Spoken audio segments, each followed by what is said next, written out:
아론의 쌍난 지팡이, 이렇게 제목이 나와 있지요. 오늘은 아론의 쌍난 지팡이, 아론의 지팡이가 싹이 났다는 말씀을 함께 나누도록 하겠습니다. 이스라엘 백성들이 애굽을 나와서 출애굽하여 광야의 40년 여정 생활이 참으로 험난했지요. 하나님 앞에 불평하지 않고 불신하지 않았더라면 40년 걸리지 않고 애굽에서 나왔던 장정들이 쉽게 가나안 땅에 들어갈 수 있었을런지도 모르는데, 광야에 나와가지고 1년 체류한 다음에 그들이 하나님 앞에 불신하고 범죄하고 타락하여서 그들이 가나안 땅에 들어가지 못하고 광야에서 장정들이 세상 떠난 것 우리가 잘 알고 있습니다. 물론 장정이 40만 명이니 얼마나 많은 백성들입니까? 한 나라 국민이 광야를 지나갈 때에 얼마나 힘들었겠습니까? 그건 가히 짐작할 수 있습니다. 그러나 창조주 하나님, 전능하신 하나님, 그들을 기적으로 애굽에서 불러내신 하나님께 모든 것 맡기고 불평하지 않았더라면 훨씬 하나님의 도우심과 사랑을 받았을 터인데, 그들이 육체적으로 너무 힘드니까 불평하고 불만을 가짐으로 말미암아 그들은 광야에서 죽임을 당하고 고통을 당하고 환난을 당하고, 그렇게 해서 끝내 가나안 땅에 발을 디디지 못한 사람들이 많았지요. 그런데 오늘 본문은 역사적으로 보게 되면 광야에서 한 20년쯤 되었을 때에 일어난 사건입니다. 하나님께서 모세에게 말씀하여 이르시되 각 지파의 대표자 한 사람씩 지팡이를 가지고 나오게 하라. 그래서 그 지팡이를 하룻밤 지성소에 두면 그 다음날 내가 택한 자의 지팡이에 싹이 날 것이다. 오늘 본문의 이야기지요. 그리고 난 다음에 그대로 순종했더니 그 다음날 보니까 아론의 지팡이에서 싹이 나고 꽃이 피고 열매가 맺혔다. 싹만 났다 해도 신기하지요. 지팡이라고 하는 것은 죽은 막대기, 마른 막대기 아닙니까? 그런데 그 사람의 때가 묻은 지팡이에 싹이 나고 꽃이 피고 열매가 맺혔다. 놀라운 기적과 역사가 오늘 본문에 나온 내용입니다. 그래서 오늘은 아론의 쌍난 지팡이, 아론의 쌍난 지팡이, 아론이 갖고 있는 지팡이에 싹이 났다, 그 말씀이죠. 자, 그러면 첫째로 아론의 쌍난 지팡이에서 무슨 교훈을 얻을 수 있느냐?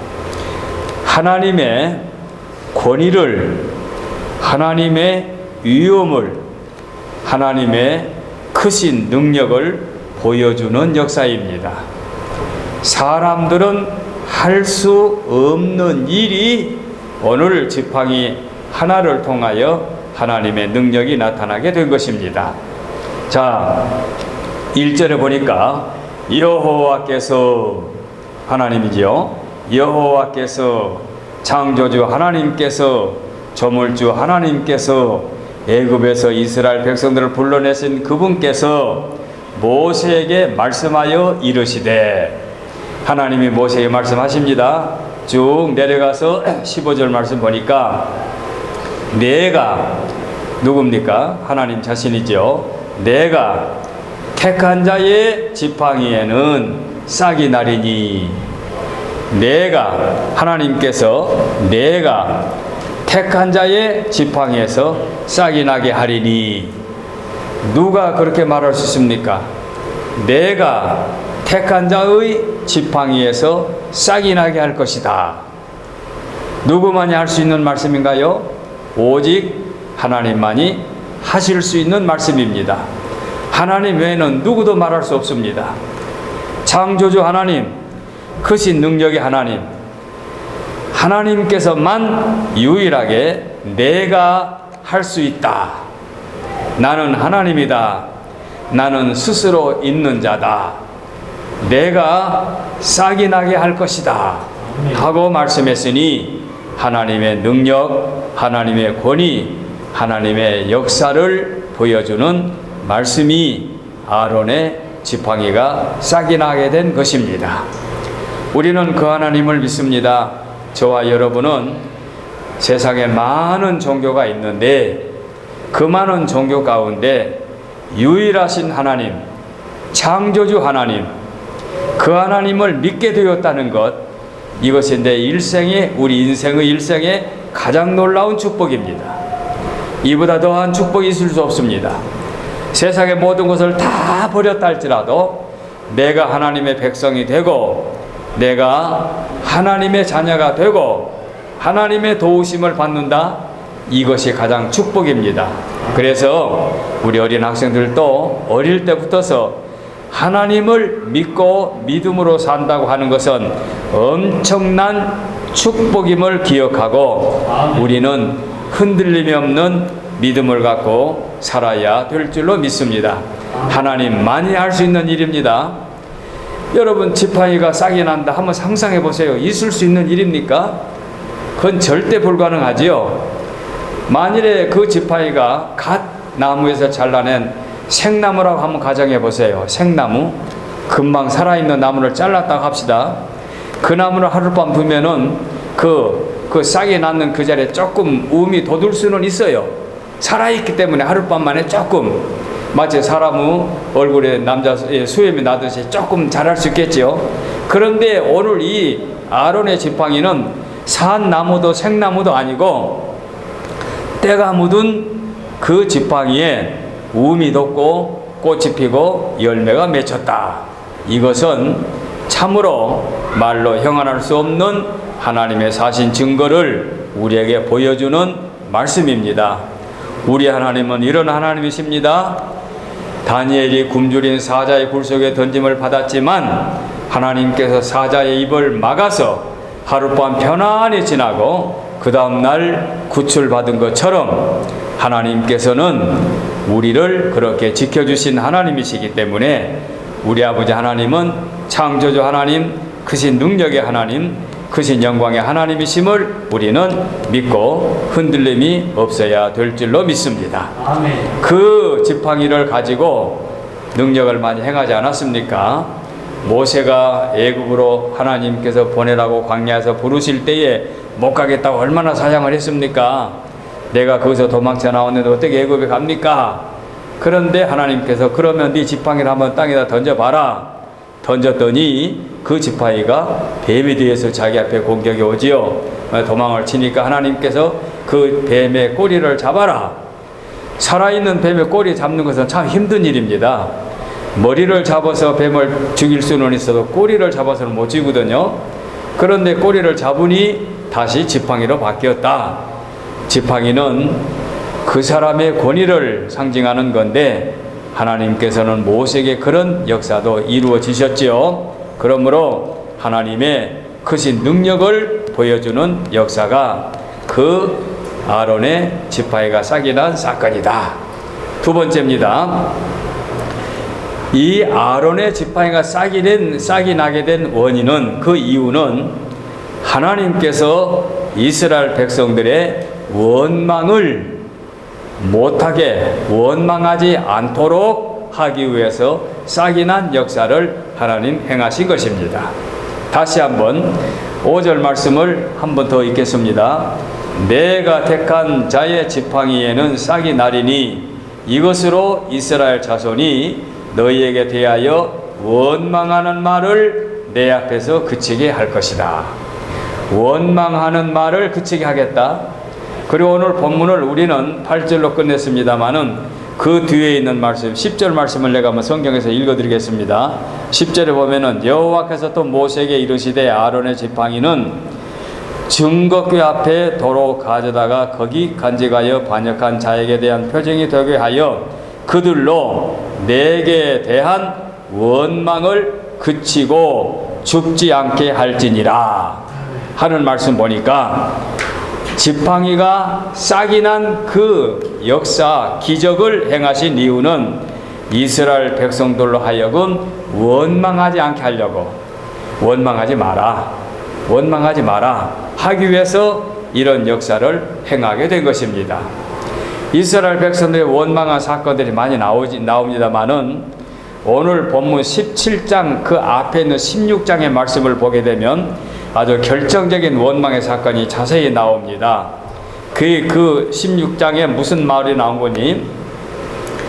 레이의 중손 고핫의 손자 이스라엘의 아들 고라라는 사람이 레이의 증손이라고 그랬습니다. 고라의 입장에서는 레이가 증조 할아버지가 됩니다. 그런데 이 레이의 후손의 고라가 모세와 아론도 레이의 후손이기 때문에 그 촌수를 계산해 보면은 고라와 모세와 아론의 사촌지간입니다. 아버지 때는 형제고 할아버지는 한 분이고, 그래서 사촌지간인 고라와 루벤 자손 엘리압의 아들 다단과 아비람은 루벤의 후손입니다. 루벤은 누굽니까? 야곱의 장자입니다. 그 장자라고 해서 나는 장손의 이 후손인데 우리 다단과 아비람, 그래서 자기들은 장손의 후손으로 생각하고 고라는 모세의 사촌으로 이제 나오는데, 그 사람들이 벨렛의 아들까지 동원해서 온이라는 사람과 합세해가지고 모세와 아론에게 반역을 합니다. 16장에 나온 내용이에요. 뭐라고 이제 반역하는 거니? 왜 우리 똑같은 하나님의 선택받은 백성들인데 당신들만이 특권을 누리고 있느냐? 모세와 아론에게. 모세와 아론이 지금 그 백성을 지도하는 영도자라고 해가지고, 그래서 시기하고 질투하고 불평하고 불만하면서 그들이 반역을 일삼게 되는데, 그때에 그 사람들의 그 지휘관으로 있는 250명까지 합세해가지고 반역을 합니다. 그러니까 어마어마한 반역이 일어나게 된 거지요. 모세와 아론으로서는 힘으로 부족하게 되어 있습니다. 반역자가 많아도 보통 많은 것이 아니에요. 그런데 중간에 그 향로 이야기 생략하겠습니다. 그 다음 날 하나님께서 그 고라의 후손들과 루벤의 후손들을 장막에서 나오게 한 다음에 하나님께서 땅이 갈라져, 땅이 입을 벌려, 지진이 나무로 말미암아 땅이 갈라져서 그 반역자들과 그의 가족들의 재산이 몽땅 땅 안으로 내려가 버립니다. 그래서 개역 성경에 보면 수월에 빠졌다, 지옥에 빠져버렸다 이렇게 나옵니다. 땅이 입을 벌려 그 반역자들을 몽땅 몰살시켜 버립니다. 그러니까 반역자들에게 250명 지휘관까지 합해가지고 어마어마한 숫자가 이제 반역을 해서 죽게 되지요. 그런데 그 다음 날 살아있는 백성들이 또 거역을 합니다. 모세와 아론에게, 여보시오, 당신들이 잘못해가지고 우리의 똑같은 형제들이 어제 그렇게 몰살을 당했는데 당신들 때문이요 하고 모세와 아론에게 또 원망을 합니다. 그러니까 하나님께서 그걸 가만두시겠습니까? 그들을 전염병으로 고통을 시키는데 14,700명이 전염병으로 죽게 됩니다. 이게 16장에 나온 이야기입니다. 그런 불만과 불평과 그 모세와 아론에게 항의하는 자들 때문에 하나님께서 땅이 갈라져서 죽게 되고 전염병으로 죽게 되고, 이래서 많은 사람들이 세상을 떠나게 됩니다. 이 원인이 뭐냐? 불평과 불만입니다. 불평과 불만이 뭡니까? 하나님의 권위에 도전한 거예요. 하나님의 능력 앞에 거역하는 겁니다. 하나님이 모든 창조주, 하나님이 모든 것을 할 수 있다라고 믿게 되면 왜 하나님 앞에 거역합니까? 거역한 자체가 불신 아닙니까? 그 불신 자체가 반항으로 나오게 되는 거지요. 하나님께서 그걸 싫어하지 않습니까? 그래서 하나님께서는 내 앞에 다른 신을 두지 말라, 너를 위해 우상을 만들지 말라, 그렇게 말씀하셨는데, 다른 신을 섬기면 하나님이 질투하시오. 왜? 당신이 유일하신 창조니까, 당신만이 스스로 존재하신 창조주니까. 그런데 사람들이 그걸 알면서도 불신하여 하나님 앞에 반항하고 불평하고 불신하면서 그렇게 반역을 일삼게 되니까 많은 사람들이 죽게 되고 벌을 받게 되고 징계를 받게 되는 거지요. 그래서 이런 불만이 없게 하게 하시려고 그 불가능한 바짝 마른 그 아론의 지팡이에 싹이 나고 꽃이 피고 열매가 맺도록 하나님 역사해 주신 것입니다. 그런 뜻이 있습니다. 그래서 불평하지 말라.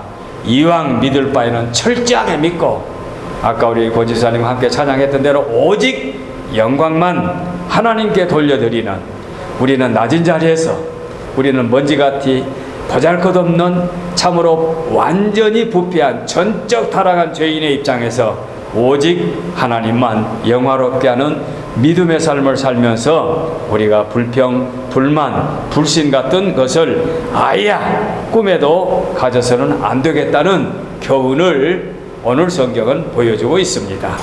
하나님께서 마른 막대기에 싹이 나게 했는데 이것보다 더한 확실한 증거가 어디 있습니까? 그래서 하나님께서 사실은 아론을 택한 것도요, 아론이 그 다른 사람들보다도 대단한 사람도 아니에요. 아론도 아론대로 허물이 얼마나 많습니까? 모세가 시내산에 계명을 받으러 갔을 때 백성들과 함께 무슨 짓을 했습니까? 금덩어리를 모아가지고 불에다 놓고서 금송아지를 만들어가지고 그를 섬기게 하지 않았습니까? 이런 일을 비롯해서 하나님 앞에 못마땅한 일을 많이 했습니다만은 하나님께서 택하는 자이기 때문에 반항하거나 거역하지 말라는 얘기예요. 저와 여러분들도 하나님 앞에 잘나서 택함 받은 하나님의 백성들이 아니라 하나님의 은혜로 택함을 받았으니 택함 받은 백성의 반열에서 거역하는 일이 없어야 할 것입니다. 세 번째입니다. 이렇게 싹난 지팡이에 특별한 교훈이 하나 있습니다. 특별한 교훈이 뭐냐? 오늘 본문 10절을 제가 성경을 다시 한번 읽어드리겠습니다. 오늘 8절까지 있는데 성경에 보면 여호와께서 또 모세에게 이르시되 아론의 지팡이는, 쌍난 지팡이입니다.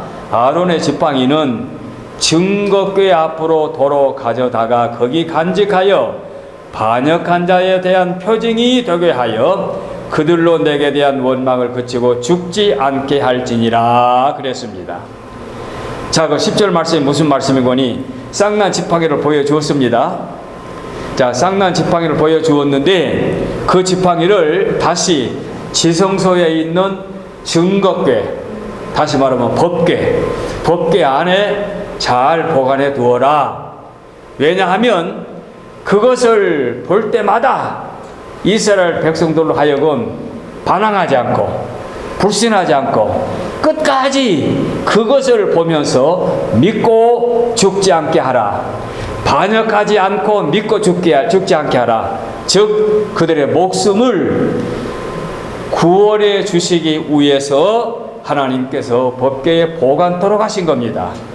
그런데 여기서 하나, 법궤 안에 세 가지 물건이 들어있는 것 아시지요? 그게 뭐냐? 모세가 시내산에서 받은 십계명 돌판, 법궤 안에 들어있지요. 그 다음에 만나 항아리, 그리고 아론의 지팡이입니다. 쌍난 지팡이. 이 세 가지가 법궤 안에 보관되어 있어요. 왜 보관되어 있느냐? 그 백성들에게 그것을 통하여 하나님의 증거를 확신하고 있을 뿐만 아니라 여기에 깊은 교훈이 있는데 무슨 교훈이냐? 요한복음 14장에 보면은 예수님께서 친히 말씀하시기를 내가 길이요 진리요 생명이라 말씀하셨지요. 길, 진리, 생명 세 가지 말씀했지요. 지팡이는 길을 상징하고 만나 항아리는 생명을, 길이요 진리요 생명이요 생명을 상징하고 그 다음에 모세의 두 계명은 진리를 상징합니다. 다시 말씀드리면 예수님께서는 길이 되시고 지팡이가 되시고 진리가 되시고 말씀이 되시고 생명이 되신다. 만나 항아리 영생 생명이 되신다. 양식이 되신다. 그래서 주님이 말씀하시기를 너희 조상들은 광야에서 만나를 먹었지만 죽지 않았느냐. 그러나 나는 생명의 양식이다. 내 살을 먹고 내 피를 마시는 자는 죽지 않고 영생하리라 말씀하셨죠. 그러니 그 지성소 법궤 안에 들어있는 세 가지 지팡이와 만나 항아리와 그 십계명 돌판은 예수 그리스도를 상징하는 하나님의 뜻이 담겨져 있습니다. 물론 그 백성들에게는 확실하게 보여주지 않았죠. 우리처럼 그리스도께서 이 땅에 오셔서 우리 위하여 십자가에 죽으시고 우리를 위해서 다 구원을 이루어 주시고 승천하시고 다시 오시겠다 약속하신 그 주님을 믿는 것이 아니고 오실 메시아를 약속하셨지만 희미하게 미처 깨닫지 못한 부분을 갖고 있음에도 불구하고 하나님께서는 그 큰 뜻과 경륜과 섭리와 그림을 보여주는데 그 법궤 안에 들어있는 세 가지가 곧 인류를 죄에서 구원하실 메시아를 상징하는 세 가지 그 지팡이와 만나 항아리와 돌비 진리의 계명의 말씀을 거기에 표징으로 남게 두신 것입니다. 그래서 10절 말씀에 여호와께서 모세에게 이르시되 아론의 지팡이는 증거궤 앞에 그 법궤 앞으로 도로 가져다가 거기에 간직하여 반역한 자에 대한 표징이 되어 되게 하여 그들로 내게 대한 원망을 그치고 죽지 않게 할지니라. 그들은 원망하지 않으므로 광야에서 죽지 않게 되는 죽음을 면하게 되고 가나안 땅에 들어가는 거지요. 오늘날 우리는 그리스도의 길이 되시고 진리가 되시고 생명이 되신 예수님을 통하여 멸망하지 않고 영생을 얻게 되는 거지요. 이런 진리가 이 말씀 속에 들어있기 때문에 제가 오늘 이 말씀을 본문으로 삼아 우리 식구들에게 오늘 증거해드린 이유는 그 여러분이 아마 많은 설교 가운데서 아론의 쌍난 지팡이 많이 들어보셨을 거예요.